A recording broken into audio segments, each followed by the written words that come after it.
Welcome, one and all, to this week's episode of The Síle Show. We are joined this week by none other than Daragh Fleming.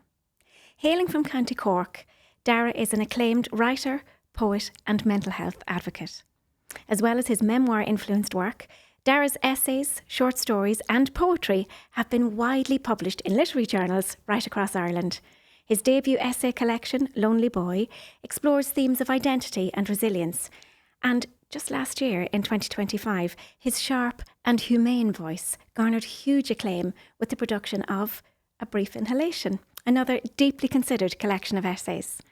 He's also the author of many anthologies of poetry and chapbooks, which are short, intimate collections of poems, including poems that were written on trains but weren't written about trains.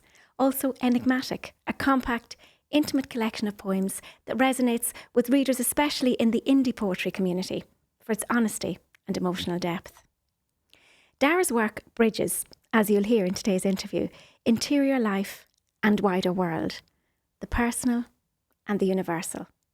His poetry and prose navigate the delicate terrain of the human heart, showing us how creativity can illuminate, sustain and transform both the writer and the reader alike. So, without further ado, Daragh Fleming, the heartiest of Síle Show welcomes to lovely you. Thank you very much. It's great to be here. Well, it's great to have you. Daragh, poetry writing started when you were only 7 years of age. Yeah. I suppose pre-poetry for me, I've always been, I remember in play school, there was kind of a complaint early on that I was finishing jigsaw puzzles too quickly, that they were running out of jigsaw puzzles. And then in tandem with that, I was a big reader. As soon as I could read, I was always reading and into books. So yeah, literature and stuff has been around my life for my whole life. And then I suppose, I think the thing with the 7-year-old poem, that's the first time I can remember a poem. But there might have been poems before that, but I do know there was a poem when I was 7, about a monkey, and we had this really old computer, and I typed it up on that and printed it out, and it was this big deal. Definitely a bad poem, but for a 7-year-old, maybe not so much. So yeah, it started really early, and then I kind of fell in and out of it as a teenager. Really fell out of it as a teenager because I found basketball, which became a massive part of my life, and then picked it up again kind of when I was like 20, 21. Yeah. So about 10 years ago, and here we are. And here we are. And it was a very important part of your recovery at that very poignant time in your life. Yeah, so when Irby died by suicide, that was a really hard time in my life. Because up until that point, my childhood was puzzles and poetry and reading and fairly simple and straightforward. And then my best friend took his own life, and that was my introduction to poor mental health and what poor mental health can do and how it can hurt so many people. And that really terrified me. And I got really depressed after Irby died as well. And then when I was coming out of that kind of first bout of depression, my therapist was just like, I think you should start journaling. And I was like, yeah, okay, I can journal. I've been writing always. And my journaling style was just kind of brief snapshots of how I was feeling and what was going on around me and how I was interacting with people. And they were just really short and quick, and it was just kind of poetic in nature. And that's kind of how I got back into poetry. So it was it was really just my journaling style. And even to this day, if I'm doing a blog or an article, it's still I don't like to be too verbose in that. If I can get to the point quickly, I'll just do that. It's lovely. It's a stream of consciousness, and it's very relatable. Now, I know you do work at a different level as well, but most of your work that I've seen and heard and absolutely love is very relatable. And it's like you want to catch everybody in, you don't want to catch anybody out. You want it to be something for somebody, whatever that is. Yeah, well, I want, especially with the poetry and any work I do in mental health, really, I want people to see themselves in it. And having said that, there are times when I'm writing something and I'll think it's too specific, and I'll be like, no one will really relate to this. And that invariably becomes the poetry that people really relate to, because they're like, I thought I was the only one who felt like this, and you feel like this, and that's really lovely. But it really is just trying to be a mirror for people in that, like, how you're feeling isn't exclusive. Because it can, especially when you're dealing with emotion and mental health, it can feel really lonely and isolating. Which I kind of discovered when Irby couldn't talk about anything and took his own life, and then when I was depressed and I couldn't really talk about it, you do feel really lonely. But the reality is, a lot of people are feeling what you're feeling, and so with the poetry that I share online, I'm just trying to be like, look, this is how I feel. I guarantee you felt like this at some point, Yeah. or maybe you're feeling like this now, and you're not alone. And that's kind of the whole point. Because if we can make people feel less alone, then hopefully there'll be less instances of suicide. And when your pal, and I'm so sorry to hear that, when your pal passed away, had you any notion in advance of that he was struggling? Like, yes and no. Like, knowing that I didn't think anything was so severe. The things he was struggling with that I knew about were arguably things we're all struggling with, like annoyed at our parents because they're making us do homework and study, and maybe we're not like go to training one night because there's an exam coming up, like stuff that teenagers deal Yes. with. So, um, and like I knew some of that stuff was frustrating for him, but I didn't know it was so severe because I was also frustrated with some of that stuff and it was affecting me, but clearly not to the same extent.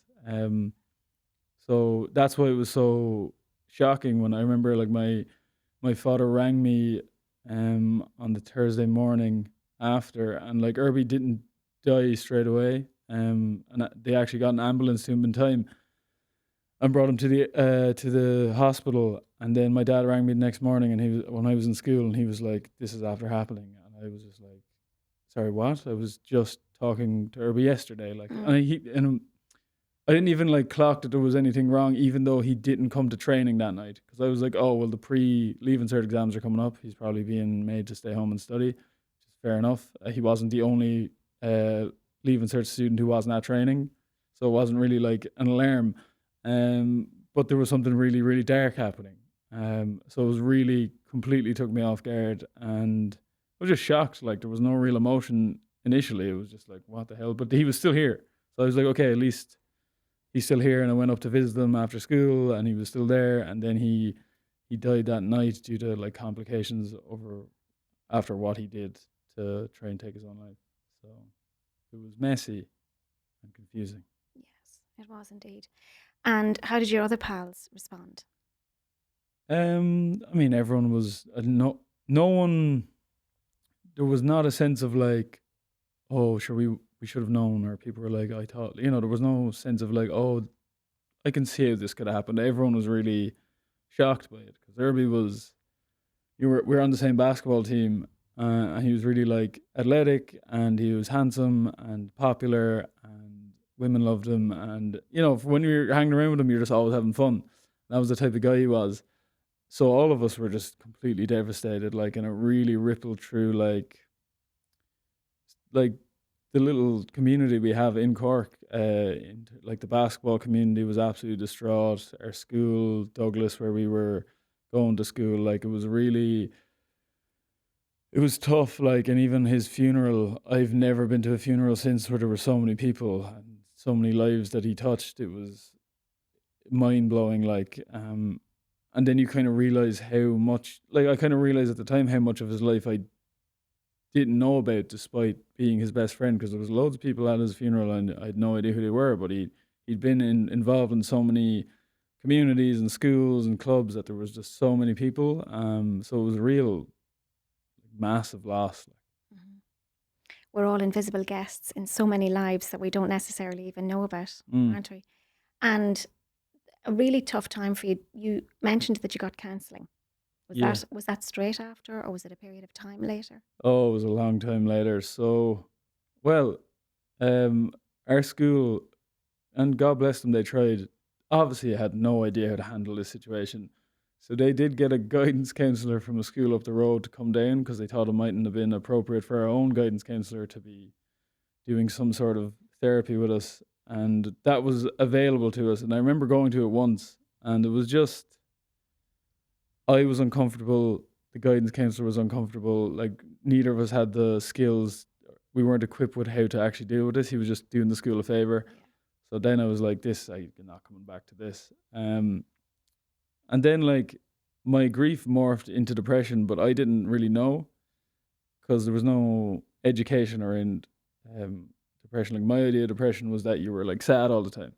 And what actually happened to me is like I was really sad for a long time, maybe like 6 months. And then I stopped feeling anything. Like I wasn't sad, I wasn't angry, I wasn't happy. I was just kind of like numb. And that was fine because I couldn't feel any like discomfort with that because I couldn't feel anything. And I just thought that's how adults were because I was just kind of coming up to 18. I was like, oh, maybe I'm just like, this is just how it's going to be. And I'll have to perform every emotion for the rest of my life, which seemed daunting, but not impossible. And then I went to UCC and studied applied psychology. And it was in second year of that course that I started learning about depression and the symptoms of depression. And I kind of started seeing a lot of that in me. And then we talked about emotional anhedonia, which is the numbness. And I was like, oh, maybe I'm depressed. But it was still so much stigma, especially to myself, that even though I could see myself in the illness, I was like, no, I don't have this. Like, no, I can't have this. It was more of like, I can't. Because I felt like it meant I had failed or there was something wrong with me or that people would treat me differently. So I denied it after that, even though I kind of realized I had it for another year. So we're talking 3 or 4 years down the line after Irby died. And then I had a panic attack, my first panic attack, subsequently of many, but my first panic attack on a night out in Cork. It was terrifying. And the next day I woke up and I was like, I can't keep pushing this down and trying to pretend it's not there. So then that's when I signed up for counselling, like basically that day, because I was like, this is too much. And it was student counselling, so it was free, which was great because I was a student and poor. And it really did help. It kind of, and I think the thing that actually helped the most was being able to admit to myself and to my parents and to my friends that I was like, look, I'm struggling. And once I was able to like kind of live in the light of that and not pretend and not like mask all the time and pretend everything was fine, once I was able to be like, I'm not doing okay, that was like the biggest thing that helped. And then the counselling just added to that. But I was like, okay, I'm already coming out of it by admitting that there's something wrong. For me, that was a big help. Yeah, and then the psychoeducation of being on the particular college course was helping you to understand what was actually going on in your brain. Yeah. As well as then chatting with your counsellor and sharing with your parents.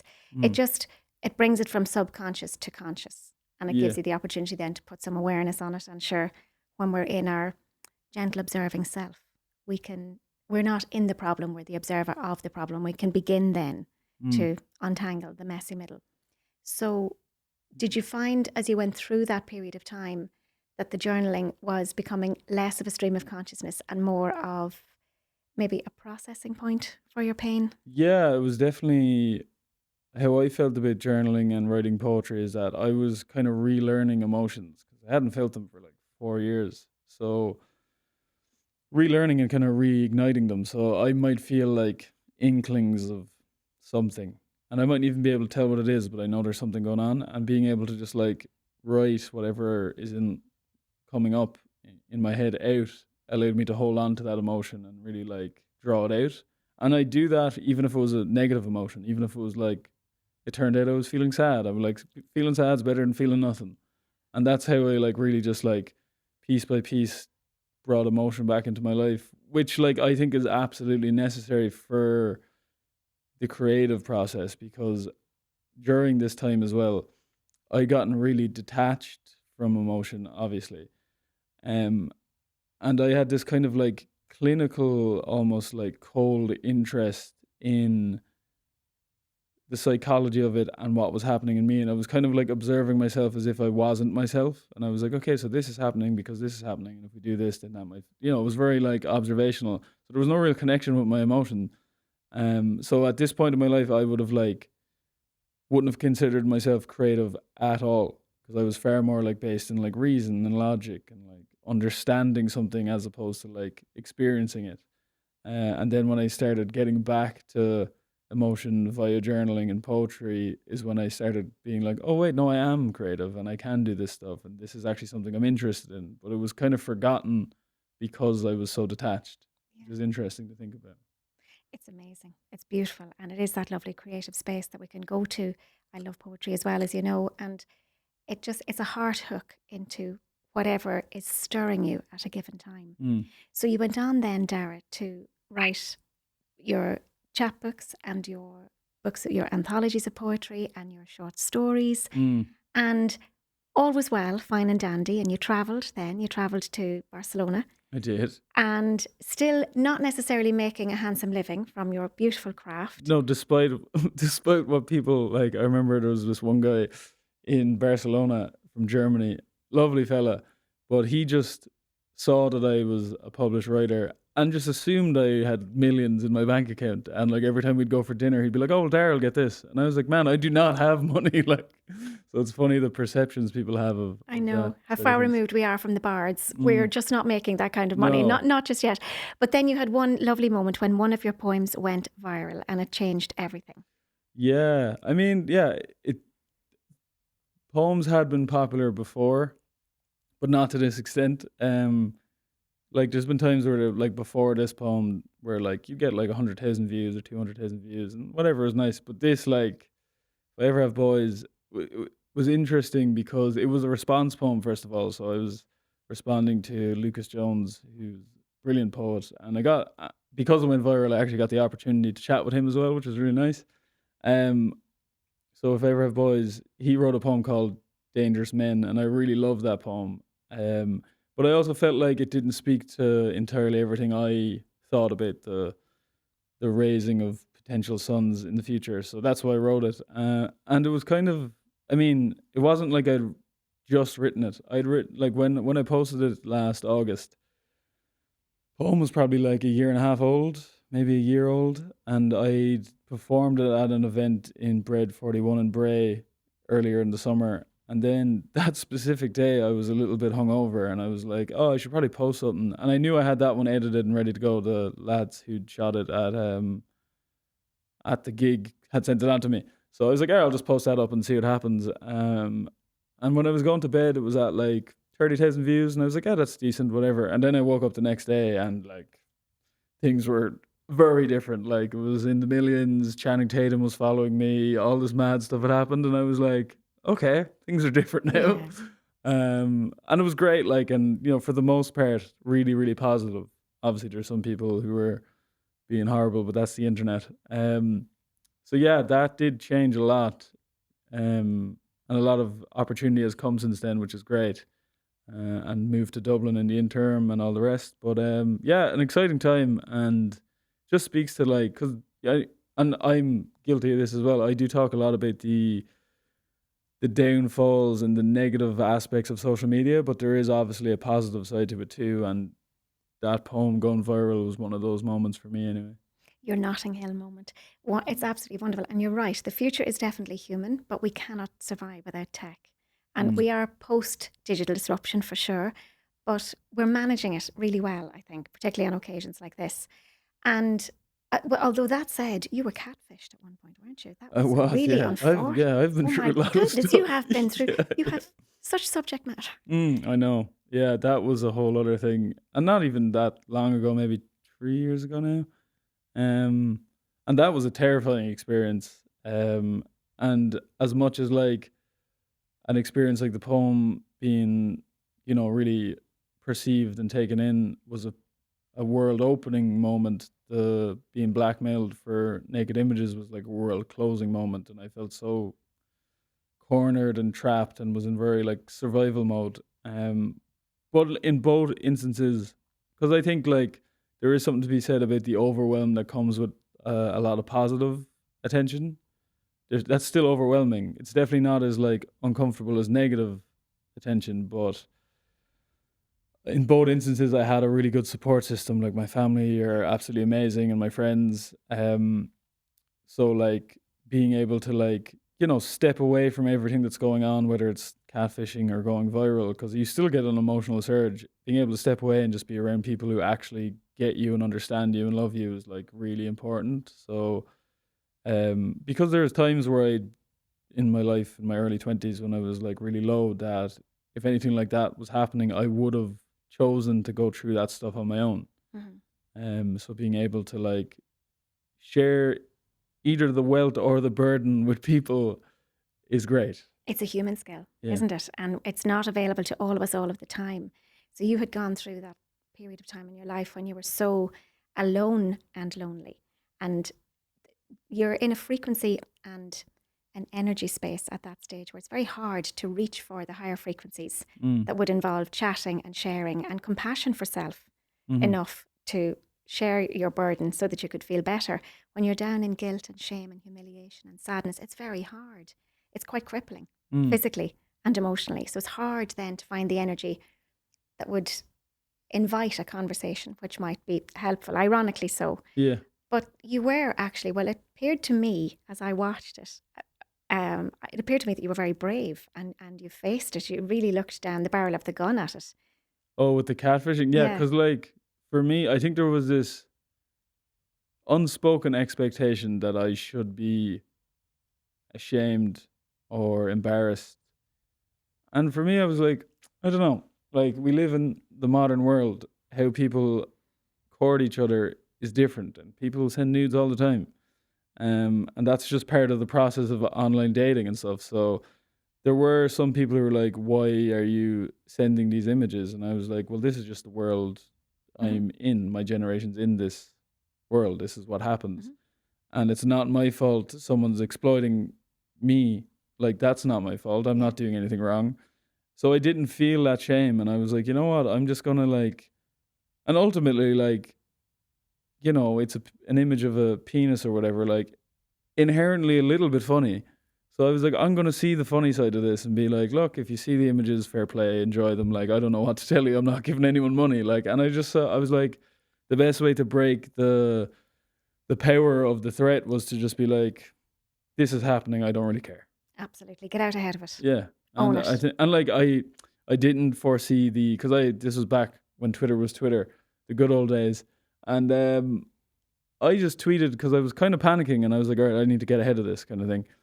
I didn't really foresee that like going viral on Twitter, and it did. And then I had the added pressure of like loads of journalists getting onto me and asking me to come on their shows, and like a really hard part of my life, because I'm not going to like dismiss it. It was really hard and really stressful, and I was panicking a lot. So this really hard week of my life, and then I was being seen as like this commodity for clicks and views. I was like, I just don't need this right now. I was like, come back to me in like a couple of months when I've come down from this. But this happened 2 days ago, and you're like, will you come on our show? Because this would be great to talk about. I was like, leave me alone.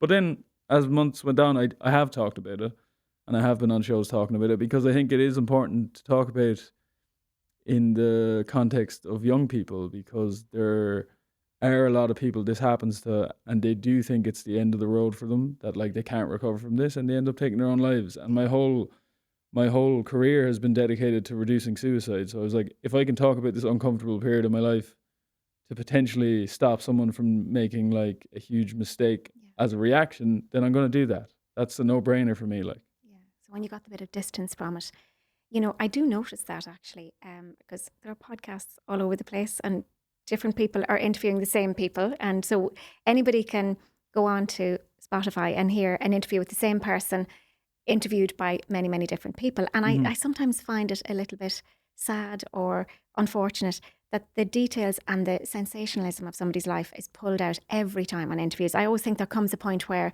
listen, we know that's out there. Can we talk about it now? Can we talk about the recovery? Can we talk about how the adversity is fueling your survival now and your thrival now? You know, I think it's a little bit of a, it's risky behaviour in its own right, the risky behaviour of our time. yeah. But I commend you for dealing with it in that way and that brave way, because that gives so many other people then permission to deal with these things, to seek the help if they don't know the answers, and to realise that these people, these fraudsters, are everywhere. Yeah, and it's a scam. So like, now I don't like, obviously you can't predict if they're going to share the images or not, but typically from what I've understood, because once I shared publicly what happened to me, loads of people, and way more people than I would have ever thought, reached out and they were like, this happened to me last year, this is currently happening to me, what do I do? And very few people's news actually get sent anywhere. So the power's in the threat of it. Because you can imagine, like, say, if every time someone threatened you, like, you don't send us €1,000, I'm gonna put your nudes online. If they followed through on that every time someone paid, then like a lot of people, all of us know, would have nudes online because it happens to so many people, Yeah. but no one does. So like they don't actually put them online because it's actually really difficult to do that. The only way you can kind of do it is through direct messaging, because if you put it like, if someone put my nudes directly on the grid on Instagram, they're going to be taken down immediately. Same on TikTok, same on Facebook. So it's actually hard to share them. So the thread is actually the most powerful thing. And so if you just kind of tell them to jog on, they usually just move on to the next person and just hope that the panic of the threat of potentially your nudes being sent makes you feel so like freaked out that you just pay. Like that's where they're trying to make their money, not in the actual, because like it's not personal for them. They're not like, I'm going to ruin Daragh Fleming's life. They're like, we got this guy, let's see if we can get some money off him, and if we can't, we'll move on to the next person.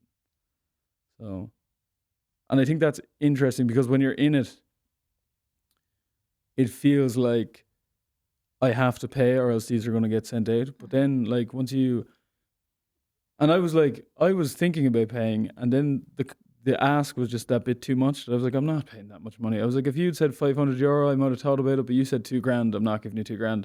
And then after like the hour or two, once I'd like blocked the person on everything and they'd kind of stopped contacting me and I calmed down, I was like, this will be okay. This is like, and especially in the world we live in where the attention span is so short and the news cycle so quick, that I was like, next week, this isn't a thing that happened. This is just whatever. I was like, we'll move on from this quickly. And every day that passed, I got a little less uncomfortable and a little less stressed. And then a month passed and I was like, oh, well, the pictures haven't showed up everywhere, because the guy had sent me screenshots of anyone I was friends with on Facebook that had my second name, which most were family, but some of them were just like people that I knew who also had the name Fleming. And I was like, oh God, if they, like whatever I send them to my family, I can like adjust for that. Like if they just send it to that random person I met one time, it's going to be really weird. But I got onto one of my cousins because he popped up in the list, and I was like, look, this is after happening, really uncomfortable, but if you get sent pictures, will you just let me know? Yeah, just so that I'm in the know. Yeah, Because you'd like, be the last one to know, of course. Yeah. And he was like, yeah, no bother. And they just never materialized. So yeah, the real power is in that I'm going to send these unless you pay me. Yeah, it's amazing. You took your power back. It's, it strikes me that it's not unlike the bravery of a whistleblower in any walk of life. And I notice I work with people all the time who feel very diminished and demeaned in their workplace, for example. And they're very quiet about it because they feel it's a them and us. It is workplace bullying to all intents and purposes. Yeah. And it's that same type of thing. People are outed. There's maybe a ring of fire. There are little small groups. People in leadership, very often people in leadership, are there because they're quite narcissistic, and they have little core groups within core groups, and people who, emerging leaders are shot down and felt, they're left out. And people very often don't know how to cope with that because they just don't have the bravery to stand up and do what you did and say, this is happening and I don't like it. It feels awful and I want to call you out on that. Can we have a conversation about that? Which is what you did. And it's a similar, it can spill over into relationships, romantic relationships, friend groups, because nowadays there's so much ghosting online. There's so much, it's really hard. But like that, if you're brave, if you can stand into it, realize it has happened. I don't feel shamed. I don't feel humiliated. I don't feel embarrassed. I don't feel less than, not worthy. Rather, I'm going to take a lesson from this. I'm going to let my vulnerability be my strength. Talk about it. Yeah, and I think there's also an element of like, if you can, not like, there's an element of bravery for sure, but I also think there is a thing of like, can I live with the risk and discomfort of whatever rebuttal comes from this? Because like, standing up for yourself inherently invites like ostracism and kind of being cast out. So like, why, like for example, with the nude gate or whatever you want to call it, most people were really, really supportive, but there were some people who were entirely horrible. And I think that that happens in every aspect of standing up for yourself, is that there will be people who support you and there will be people who are like vehemently against you for doing it. What did that look like, the horrible aspect of it? Just people like, kind of like, because like this is like, and I think this is important to say as well, like this what happened to me is intimate image sexual abuse. So it is a crime. It's illegal. It's a form of sexual abuse. And there was a lot of in like comment sections and stuff, and especially then when I went on like radio and all the rest, a lot of like victim blaming and being like, oh well, it's your own fault because you sent the image and all this kind of stuff. And that's that's an attempt to make someone feel small or bad for standing up for themselves. And this happens like it happens in the case of me, but it happens all the time when we talk about, you know, men getting away with sexual assault and sexual violence. And, you know, it's the reason campaigns like I Believe Her start, because there's so much of this like, oh, well, you were asking for it and what were you wearing and all this kind of stuff. And it's just an attempt to, you know, diminish what you're trying to say happened, as if it's like you have to prove what happened or else it's your fault. Yeah.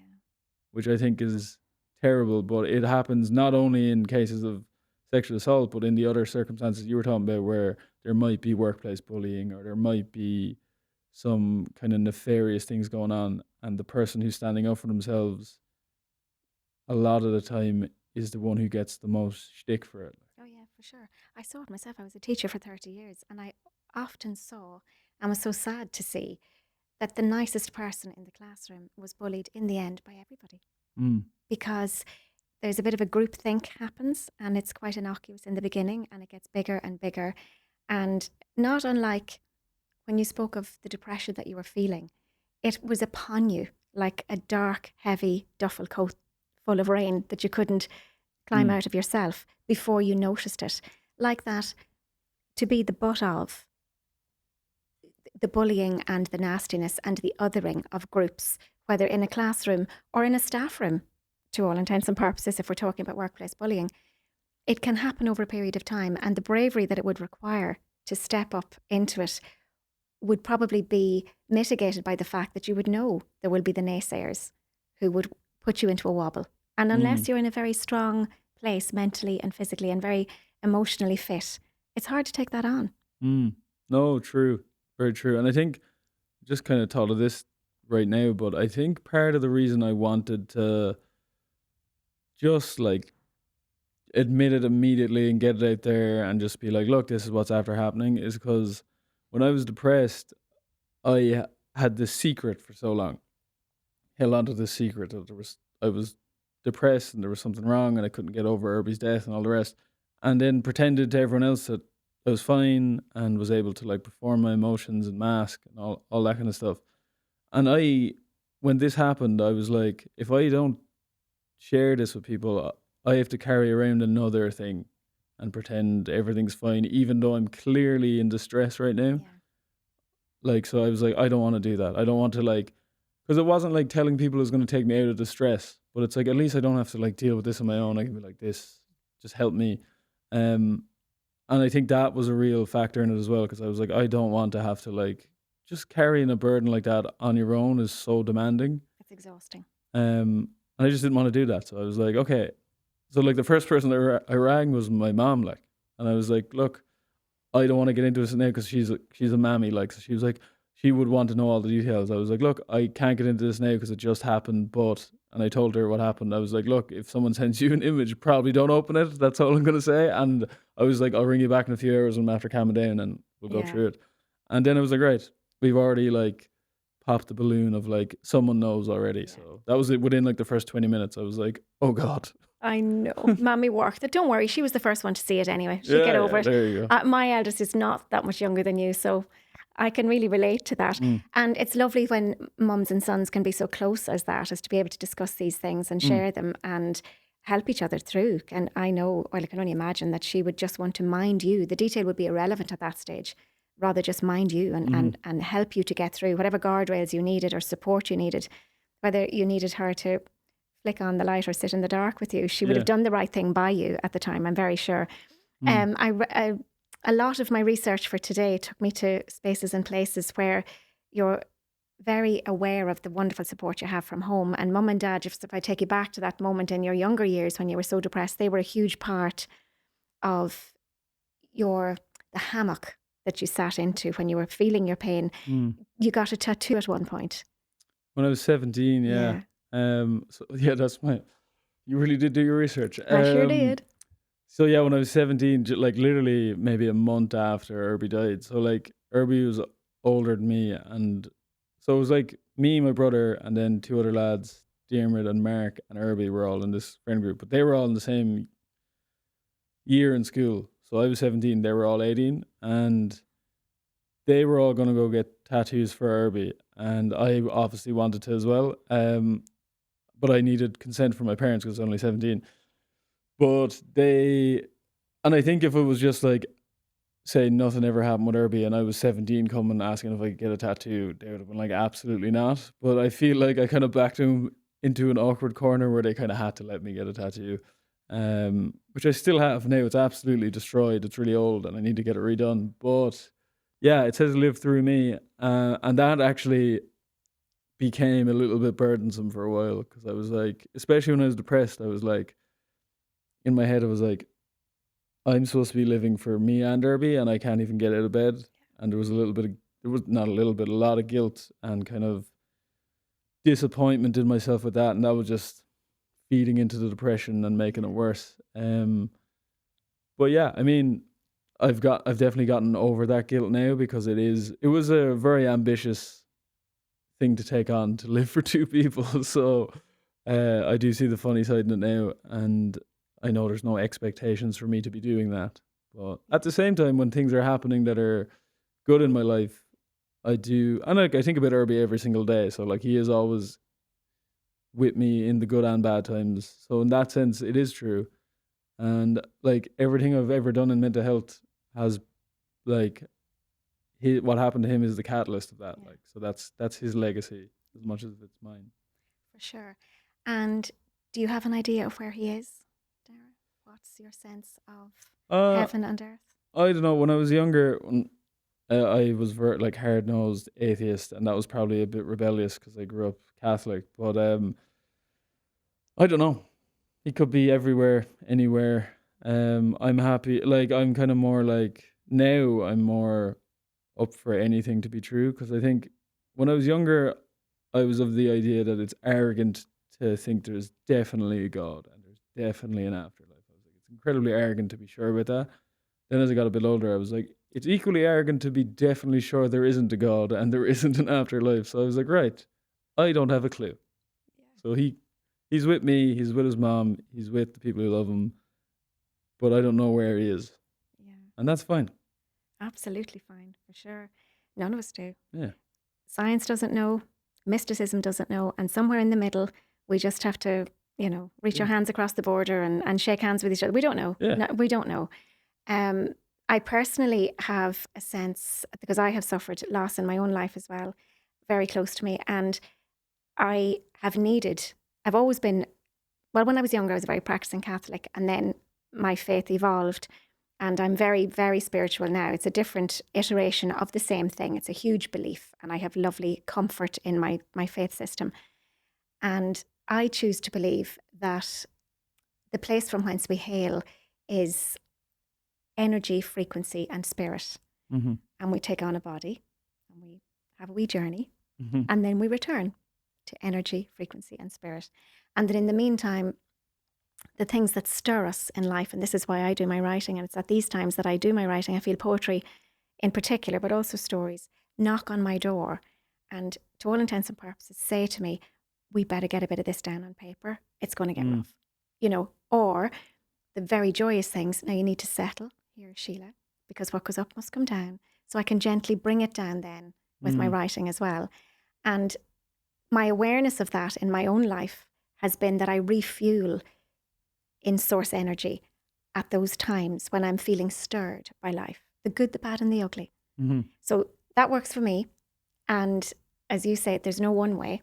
I firmly believe there's no one way. I just like that. To me, heaven is a place called earth. And equally, great song. Yeah, and equally hell is a place called earth. I believe we put ourselves through hell. So as I'm listening to you, and again, as I say, I suppose, very conscious of my own two lovely boys who are very nearly 29 and 24.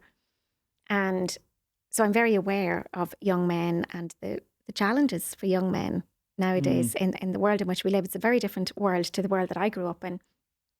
It suits me even more to believe in that, because it means that I can imagine myself as mothership, and they're like my satellites, and they can come and refuel with me at any time. And in a more meta way, that's what I do with source energy. So that's what works for me. I don't know. Yeah.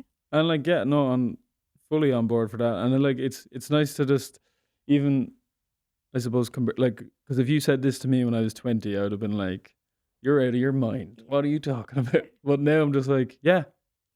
Like, I think, we all need to find ways to make sense of our existence and our reality. So like, in a sense, all of it's true. Yeah.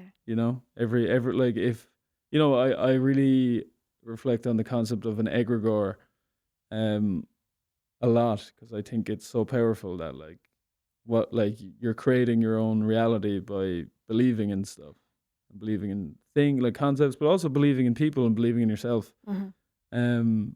So that's why I think, like, whatever people believe, if they truly believe it, then it's real. Yeah. It's like in Peter Pan, like, I do believe in fairies. There you go. The fairies are real. For sure. And, we can keep it simple. Love is the answer, really, no matter what the question. If we keep it simple and go from there, and that's not just woo, that is actually, if you pare it all back and peel it all back, self-love is the journey we're all on, to love ourselves, accept ourselves, reach for more. There's an action plan required. We can't just sit here and hope that we'll have a bubble bath and a glass of champagne and, by loving ourselves in that way, that it's all going to be wonderful. Yeah. We need to action our way towards that which makes our world open to optimum us, living it and enjoying it and being good to other people. But it does start with self-love. It is actually quite simple. The rest is the illusion. Yeah. And I think, was it Dumbledore? Like, the right thing isn't always, or is it, what's easy isn't always simple, or what's simple isn't always easy. So like, it's super simple, but it's often very difficult for people to get to a place, including myself, get to a place where you do love yourself. Because I think the crux of and I talked about this, I got to this conclusion while writing Lonely Boy, so very grateful I did that work. But the crux of my, like, depression and, like, self-sabotage and finding difficulty with relationships was I didn't think I deserved to be happy because everybody wasn't able to be happy. And so I was like, in my subconscious, like, working against myself to be like, when good things are happening, it's like, we're going to find a way to ruin this, because you don't deserve it. And I think that's a very common thing people do, because, I read this book years ago, still on my shelf at home, called Solitude by Michael Harris. And it's about how we've kind of lost the art of spending time with ourselves, because, like, whenever we're, like, just sitting anywhere for 30 seconds, we take out our phones and we're on our phones, or we're listening to a podcast, or we're watching TV. So we're never actually, or very, like, rarely spending time with ourselves. And if you don't do that, then you don't get to know yourself. Because if I want to get to know you, I have to spend time with you. And I think if I want to get to know myself, I also have to spend time with myself. But we don't really do that anymore. So I feel like a lot of people might not be able to show themselves love because they don't know themselves. It's hard to sit with it. So it can be hard to sit with self just in silence, and, to think you're getting meditation wrong, for example. If you are sitting with self, thoughts came into my head, I've ruined it. No, you didn't. Nobody can down-regulate the noise to that extent, but you just acknowledge it, tell it to tip on, and get back to breathing and being, and just, acknowledging the beauty around you, or the fact that you're sitting there able to do it for whatever length of time. Yeah. But you're right, it seems so complicated to so many people. The noise in their heads can just be deafening all of the time. Do you find now that in general you're in a place where you can access joy on a regular basis? Is it sustained? Do you have a practice? It's a good question. I think, generally speaking, now I'm far more consistently content. And I think content for me is possibly more accurate than, like, I know joy or happiness, like, because their emotions are inherently fleeting, or temporary, whereas, like, there's a level of contentedness in my life where, like, of course there's still stress and anxiety and frustration, but overall there's a sense of, like, stillness and purpose. And I think I've always needed to feel like there's a purpose or a meaning to what I'm doing or trying to do in order to feel content. Because if I'm just doing things I don't believe in, then it's very unlikely that I'll be happy in any, because I'm like, I don't care about this. Yeah. Nor does it mean anything. Even if I did care about it, it doesn't really mean anything. I'm just inputting data or something. Yeah. So I think that in the last 2 or 3 years has become far more, frequent. And that isn't like to say I have a practice. I think it's really just when it comes into it, because I used to do a lot of meditating, and I still meditate every so often. But I think to me, it's more about being present. And I think I've gotten good at being present, and I think I need to be present, especially when I'm performing or writing. And even more important than that, being with people Yeah. and being in conversations. I think that's really important to me. And I think a big thing for that is like just having really simple rules. So if I'm sitting with someone, person to person, I'm like, right, I'm not taking out my phone because I'm with someone. Like, why would I text? Why would I be potentially talking to someone who isn't here when I can talk to someone who is here? So I just don't take my phone out when I'm with people. And even that small change brings you into the present. Yeah. As opposed to being like hypothetically anywhere else on earth on your phone. I'm like, no, we're here. This is what we're doing. Yeah. And then that also takes you away from the pitfalls of potentially being like say if me and my partner are at home watching a movie, if I'm on my phone, I might see, oh, well, these people are at that bar and that looks cool, or they're at this event, and then I'll be like, oh, I wish we were doing something better than this, or cooler than this, or that looks more fun. So not being on the phone takes you away from that comparison. And that's just thieving your joy anyway. Of course. So just trying to do that as much as possible. So being present, it's lovely. And it is a practice, not a mandate. That itself is a practice.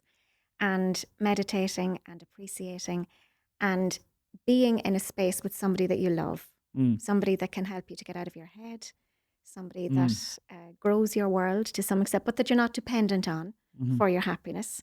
Where are you at in your romance in this hallmark season of love? Obviously, you reference a partner at home. Yeah, so we've been living together now since August in Dublin, and it's great. Like, Holly is very much like what you just said, gets me out of my own head, and just kind of helps me to like kind of do like informal CBT, because I'll get really anxious and kind of neurotic about things, and then she'll be able to be like, but sure, like say if I get upset because I got rejected from an opportunity or something, she'll be like, but you were saying last week you didn't even want to do that. So like, and like having that, someone to be that soundboard of like rationale is really helpful, because I will just spiral into a bit of madness. And then just like, I've realized the importance of time off and rest because of Holly, because when I was single, I'd still be working till 10, 11 at night, as opposed to like having a set time where I'm working and a set time where I'm not working. I was always kind of on, which means you're always within an arm's reach of stress. Yeah. So she's kind of taught me the benefit of being able to take downtime, and we're just like, we're just very aligned and understand each other. And you obviously complement each other. I love that idea, because I think as creatives, we are constantly on. You don't have a 9 to 5, but it's very important to decide a call to quit. So whether it's an alarm that you use for, that's it, I'm offline now, the call to quit is equally as important as the call to start or the call to a meeting. You have to honour yourself enough to do that. And as creatives, though, we're all the time, shimmying into the next gig or hope, and we've got to get fit for the refusals. It's really difficult. Rejection is a big part of this, and how we manage that. Especially with ADHD, it's massive. Like, so, the rejection sensitivity. It's weird though, because like some days I'll get rejected 5 times and I'll be like, whatever, don't care. And then I might get rejected by something really small the next day, and I'll be like, what am I doing? My career is going nowhere. It'll be like spiraling, and it's hard to like predict when the rejection will hit so intensely. But for me, a lot of the time it's just like once I can kind of moan about it, honestly, just a bit of a complain about like, oh, whatever, and just be able to do that with someone. And again, it all comes back to sharing and like acknowledging the upset rather than like And it does happen because I would never say anything with regard to my like mental health practice or anything that I get it perfect all the time. There's still sometimes where I will spiral or I'll just be irrational about it, and that's obviously not helpful, but it's getting into the more often than not I can deal with it, but sometimes I don't. And that's when having someone there to support you comes in, because you can't get it right every time. Not at all, you're human. Mm. And the lovely realization as well that even when you say ADHD brain has all of its own traits and characteristics, so just being aware of that as well, and because awareness is fabulous. Mm. You know, the ABC, become aware of what's going on, believe that you're going to be okay, and get a sense of belonging. I'm safe. I belong to me. Even if you don't know who else in a moment, I'm safe. I'm here. I belong. I believe that I'm okay. And then compassion, ABC, awareness, belief that I'm okay, and compassion for self. That's a really good one to debunk the rejection sensitivity dysphoria. And that alone, you know, in its own right, that might mask as, oh, I'm having a bout of mental health at the moment that I need to pay attention to or I need some help with. And really, not necessarily. Maybe so, but not necessarily. It might be literally just, I saw a name on my phone. It pattern matched to the fact that I'm not sure what they're going to tell me. Are they going to give me the job or not give me the job? Nervous about opening it, leaving it sitting there. That's triggering a sense of rejection, sensitivity. And if you can just become aware of that, you know, take a little helicopter view of it just for a second, you get perspective, and then it's not so bad. And then you strengthen that neural pathway.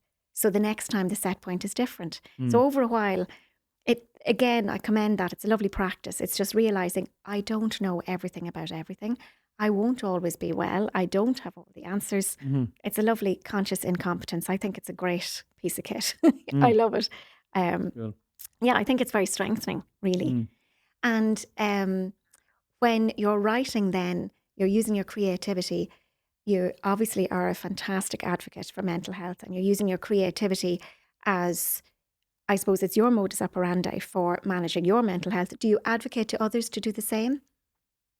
Yeah, definitely in terms of finding a way to manage your mental health, but not like, I would never like prescribe, you should write poetry because it helps my mental health. Because I'm like, what works for you is probably going to be different than what works for me. And poetry and writing work for me, but some people, the thought of sitting down and writing is probably a nightmare. Like, so maybe that's not the way to go for them. But I do advocate for having some sort of creativity in your life. I think that's essential.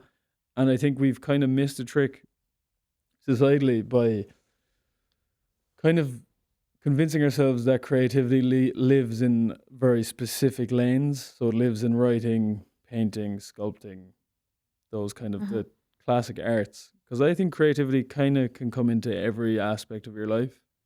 Like how you dress is inherently creative. How you exercise, maybe you take different routes to work.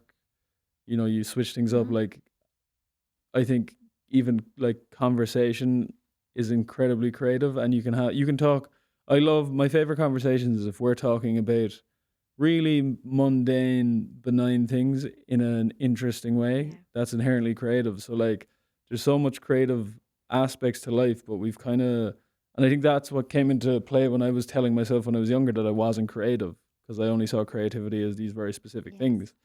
The award-winning artist, and yeah, I agree with you. And like cooking's creative, gardening's creative, like the list goes on. And I think just having, and even like not even necessarily having a specific creative practice where you sit down and be creative, but even looking at your life through a creative lens or an artist lens of like, oh, well, like maybe I can wear this with this and that will make me feel like I'm expressing myself more accurately to the world. And that's, you're being creative in those moments. I think that's more what I advocate for than you have to do X, Y, and Z because I do it. Yeah, and different things work for different people, exactly as you say. And some people don't even like poetry. Oh, yeah. No, I didn't like poetry in secondary school. I thought it was really boring and like really sterilized. Because, you know, when you're like in school and you're like, all right, here's the poem. And they were going to be like, what does this symbolize in this poem? And there's never a question of how has this poem made you feel? What has it conjured up in your mind? How is it like sitting in your body? It's like, what does the lamp symbolize in line 3 of stanza 4? And like, it's completely missing the point of poetry. So I hated it. Yeah. And then I found Frank O'Hara and all these other poets, and I was like, oh, I get this. And then I was like, when I started writing my own poetry, I was like, you don't have to do this a specific way. You can do it in your own way. And that felt more aligned. Then I got poetry. I was like, this makes more sense than trying to like glean information from a poem. I was like, how does it make me feel, and how is this going to make you feel? Mm.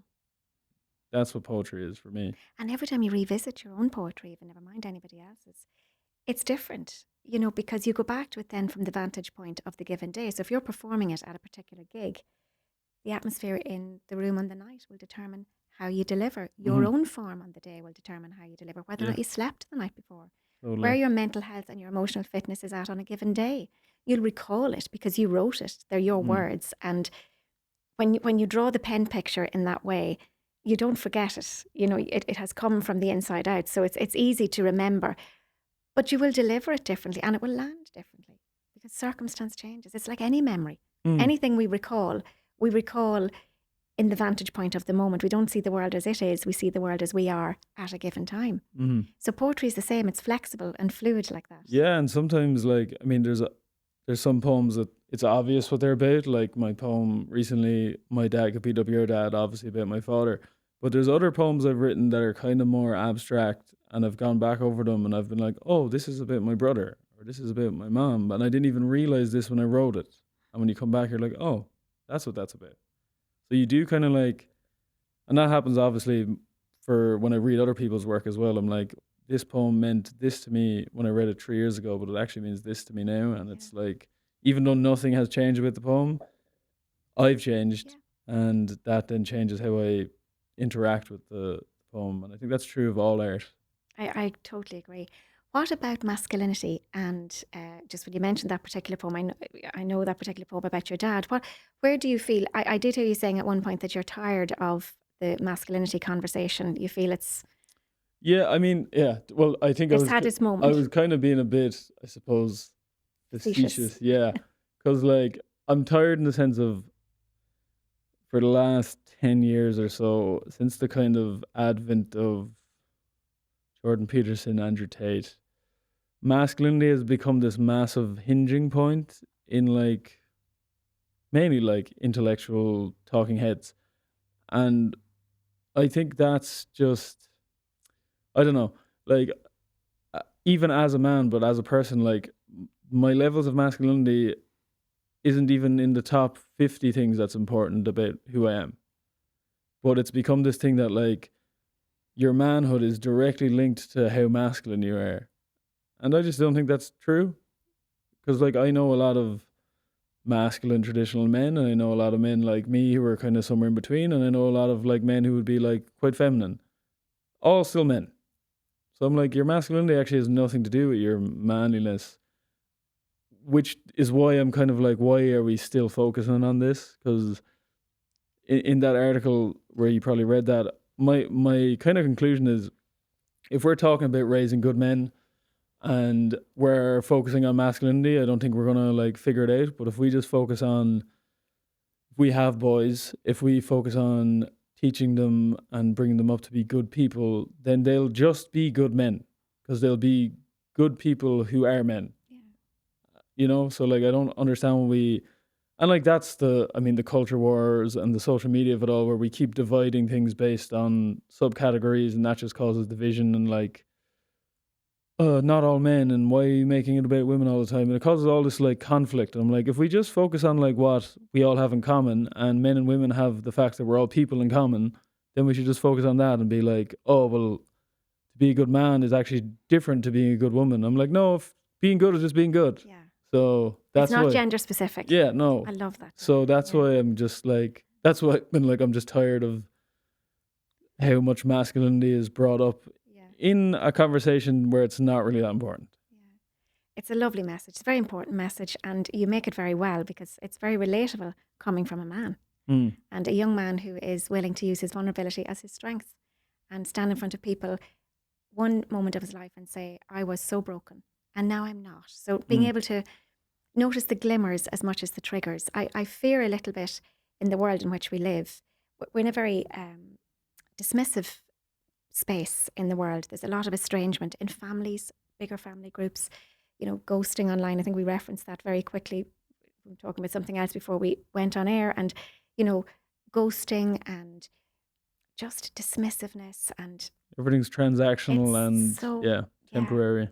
yeah. And I just feel that it's important to come back to center and just to see people as people, not to dehumanize people. I see so much of the dehumanizing and the culting in equal measure in order to, give you the permission to write people out of your life. Yeah, And totally. it's so sad. It's just not going to make our boat go faster. It's not going to fix anything for anybody. It's just a moment in time. Perhaps, again, we could go back to workplace bullying. Perhaps just because you're in a certain group, you've got a certain strength around you, but you're not better. You're just in the bigger group. Mm-hmm. And that gets missed. That point gets Yeah. missed. So I I think think your the point, dehumanization gives people permission to be apathetic, and to not care. And you see it all the time, especially what's going on around the world, where people are like, "Oh, but like I'm practicing, like I need to look after my own mental health, and this is like the world's too heavy and stuff." And I'm like, I feel like that's just you giving yourself an excuse to be apathetic, like, because if this was happening to you, I don't think you'd be cool with someone being like, I need to prioritize my self care, so I'm not going to care that you're being obliterated in the street. absolutely, the lack of empathy. And, so actually there's a dearth of human skills in general. It's kind of the subcutaneous needle of our time. People are addicted to their sense of self-care being surrounded by others who tell them that they're right to ignore somebody else or other somebody else. And it's very divisive, and it's not emergence-led readiness for optimal mental and physical health for any of us, because we're pack animals. We need each other. We survive on connection. And, there's so many people, like, for example, even just as we talk about that, I'm conscious of somebody I was working with, and they're a recovering addict, an amazing recovering addict. So somebody who has relapsed a number of times, but is a recovering addict. An absolutely fabulous person. As far as I'm concerned, I learned so much from this person.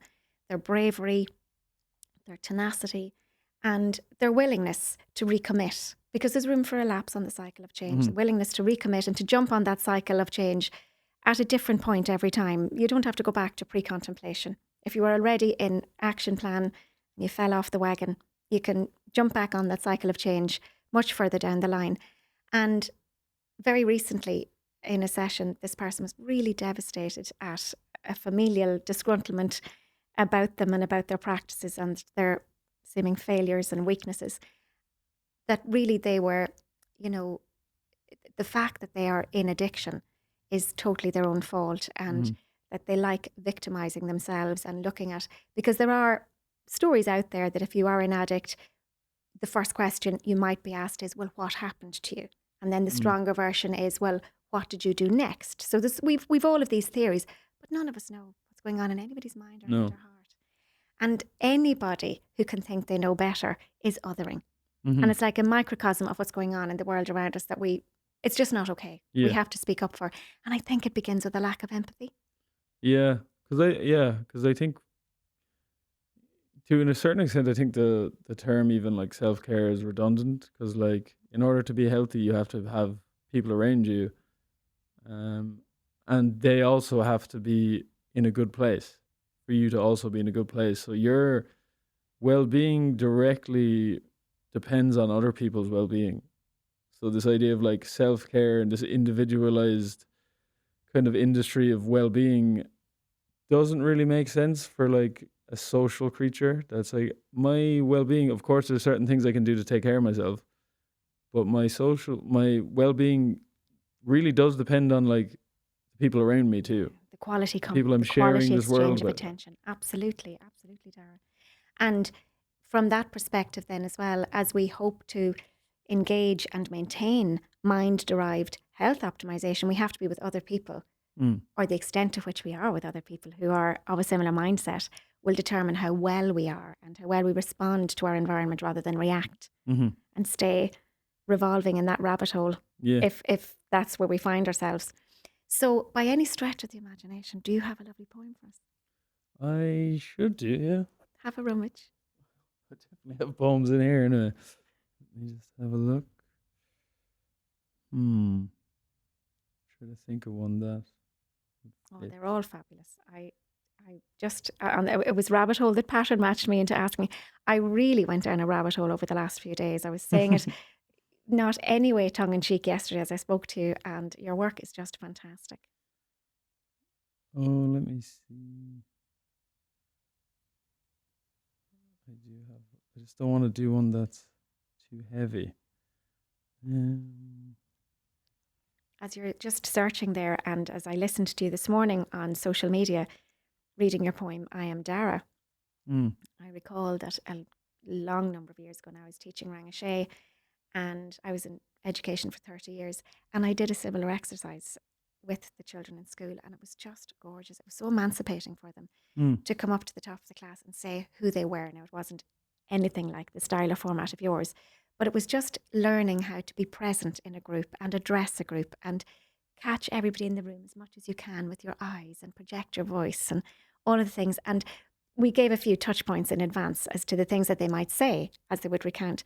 And when I watched you this morning, I just realised, we're all stretch toddlers. I could see my little sixth class children in you as I watched that piece this morning. It was so lovely. It would be a lovely thing for anybody to do at any stage if they wanted to lean into creativity. Start there. Yeah, no, and it is something I do with in workshops where like people are just getting into poetry. There's two ones I do. There's that exercise because I think I've always enjoyed the question where like someone asks, "Who are you?" or "Can you tell us a bit about yourself?" Because I always find that a really hard question to answer because you're never just one thing. So that poem is kind of a response to that kind of thing. Well, I'm Daragh, but I'm also 100 things, And then the other one is I try get people to like just like talk about how an emotion feels in their body without naming the emotion. So you have to rely on like descriptions and metaphor and sensations and how your mind feels and how your heart feels, and that's just a good way for people to be like reflect on how does like happiness feel, or what does it represent to me, and I think that's a good way to get people to start writing. It is, and where do I feel it in my body is a great one as well. It's a great one for recovery. I would find, because obviously the Viktor Frankl phrase, none of us can ever paraphrase it or quote it enough because it's so important. Between the stimulus and response is that nanosecond where we can just change everything. And actually, in a case like that, it is nearly about naming the animal. Where am I feeling it? What am I feeling? Just to give us the language, as you say, to become emotional. Just let the motion move then, rather than getting stuck. It's such a lovely way to manage then. If you can catch the emotion before you have the thought, your thought might be more healthy. And that's definitely going to have an effect, a positive effect on the behaviour, let's hope, which is going to have an effect, hopefully, on the action plan afterwards and keep relationships as healthy as possible. No, for sure. And with that in mind, this is kind of I suppose, a more nuanced poem about emotion, because it's called Good Sadness. I won't do too much explaining. We can talk about it after. So this is Good Sadness. I think sadness gets a bad rap. Always avoided like the long way back, but there's good sadness too. Like when it's Sunday evening and Monday looms. Or when you have to say goodbye for a long time to the people you love. You can measure the love felt in the length of a hug. Good sadness is a hard conversation with a good friend. It's being there at the bedside when life comes to an end. Good sadness is grief after years. It's spontaneous tears because you wish you could have just one more beer with that one friend that's gone. There's a good sadness too, I swear. It's post-holiday blues. It's how the wind feels in the summer air. It's missing people that aren't there. It's knowing that they'll never truly know how much you care. There's good sadness. It's not always bad. Sometimes sadness is a reminder of everything you have. Oh, that's gorgeous, Daragh. Thank you so much. Pleasure. That is gorgeous. Yeah, and it's amazing. It speaks to, I'm very receptive to poetry and my heart is always very open. it's a practice that I've worked on all of my life. It's the only way I know how to be, because I was very anxious for most of my life. And I've been working to keep her between the lanes. So I hear that and I can feel the emotion. I could feel it in my heart.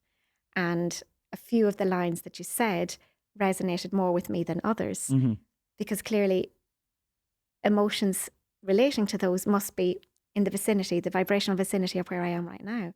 So like you said earlier, when you write poetry and you present it in that way, you give other people permission to feel. If they had that numbness that you talked about. And 100%. it's lovely then, if in a very gentle way, that they can probably access something in their creative world which they didn't know they had capacity for. No, 100%. And I think this actually happened this morning. Because I don't see every comment, which is a kind of privileged position to be in because there's so many of them. But I saw a comment this morning and it was this kind of elderly gentleman, and he was like, really love this. You've got an old man to pick up a pen this morning, so thank you. So like something that he experienced while listening to the poem, you know, got him wanting to write about whatever he needs to write about. And I'm like, that's the whole point. Yeah. So that's great. That is why we do what we do. I love it. I absolutely love it. Tell me, what's next for Daragh? Oh, there's a lot. I have a new poetry book coming out in August with Broken Sleep Books. They did my last book as well, so that's exciting. Working on music, which is a new and exciting thing. We've released 3 songs. It's kind of like spoken word over music, so not too out of the blue, I suppose. It's not like I've all of a sudden started singing or anything. So we're doing an EP in May. So that'll be coming out. And then just keep writing. I'm working on a novel, working on a full collection of poetry. Yeah, just lots of, anytime I can be writing, that's what I'll be doing. I know. So how do you structure your day? Do you have a little morning meditation and a certain time when you start, or are you quite fluid about it? I do like to give myself some structure, and how I've done that in Dublin is my girlfriend's office is a 10-minute drive away. So I drop her to work every day for 9, and then I pick her up at 6, and that forces me to get out of bed and stop working. Yeah.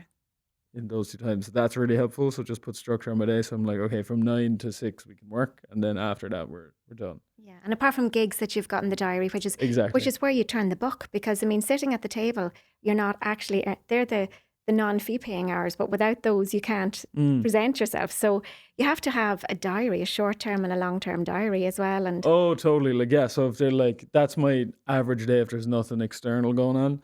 But if I have like events or gigs or something, then obviously it's different. But I also I don't feel like the gigs are work. They're fun. I enjoy doing them. So that's like, I'll do that whenever and whenever. Like, so that's great. It's like me. Look at the crack we had before we start. I mean, who gets to do this? Yeah, like, exactly. Seriously, you know, we are so lucky to do what we absolutely love. And I love doing what I do. And this is one aspect of what I do in the creative space. I write poetry as well, and I write. And I act, and I was in education, and I'm still involved in psychotherapy. So, like, we are so lucky. And I think sometimes, you know, we demonize busy, and you know, we maybe feel sorry for ourselves. As you said, comparison is definitely the thief of joy. And you will see people that you think aren't having to work, if that's the lens through which you view it. But if you can view what you do as something that grows you and feeds you, you really are. It's not a 4-letter word. Work is not a 4-letter word. So I'm honoured to be in a similar position to you. I just love what I do. Amen. Amen to that. Well, Daragh, we could talk all day. I'm going to encourage everybody to follow you. You're on. So tell us where we can find you. My username everywhere is Daragh Fleming, which is very convenient. So mainly Instagram, TikTok, LinkedIn if you're interested. And I have a website, thoughtstoobig.ie, where I do the blog. We actually didn't get talking about that, and I love that. And it's Daragh with 1 R, by the way. Daragh, 1 R. 1 R and a GH. Yeah. Cool. You're amazing.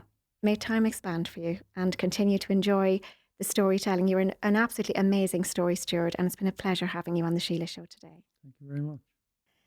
And there you have it. What Dara's journey teaches us is that the only way through is through. And that the quality of our relationship with ourselves and with others as we push through life's pain barriers is shaped by how fully we heal what has actually hurt us, lest we bleed out on people who never actually cut us. Systems biology is keeping score, and unprocessed pain leaves a trace that shows up in us and, of course, in those around us until we address it. Is there an element, I wonder, of transcendence available to us every time we decide to write? I'm not sure. I wonder whether poetry or prose, fiction or non-fiction, script or story, about anything that stirs us, from loss and grief to love and elation, and of course everything in between, could perhaps be giving us an opportunity to take a download from source energy, upgrading the inner software through which we process the raw material of life. I don't know. What do you think? Maybe in those moments of creativity, we're touching base with the space and the place from whence we hail. I know when I think of those places, I think in terms of energy, frequency and spirit. And I consider that to be the same place to which we'll return when we release the physical body. I'm always curious as to whether or not we can refuel our spirit through witnessing within the framework of writing and, of course, creativity in general. I wonder, does it facilitate like a shift in perception from the weight of suffering to clarity? You know, that objective perspective that we get in the peaceful observer. Well, dear listeners, your task for this week is to take a notebook, a journal, even a blank page. I welcome you to entitle it Renaissance and Reformation. Under the subtitle Renaissance, I encourage you, if you feel okay with this, to write about where in your life you might awaken fresh vision, curiosity, and joy. We spoke about joy today, and we're all craving joy. Where might we rediscover beauty, creativity, and possibility, not least for a sense of that lasting joy? We're all desiring joy in our relationships and in the world around us. What new ideas, habits, or ways of being are just waiting to be seen, explored, or celebrated by lovely you? Under the subtitle Reformation, I encourage you to write about what is ready to be questioned in your life. What's ready to be transformed? What's ready to be seen differently? Which patterns, beliefs, and or habits no longer serve you? Where might life be inviting you to challenge or to be challenged? To reshape something within or around you so that something truer, freer, and more authentic can emerge. This exercise is for every age and stage of life, by the way.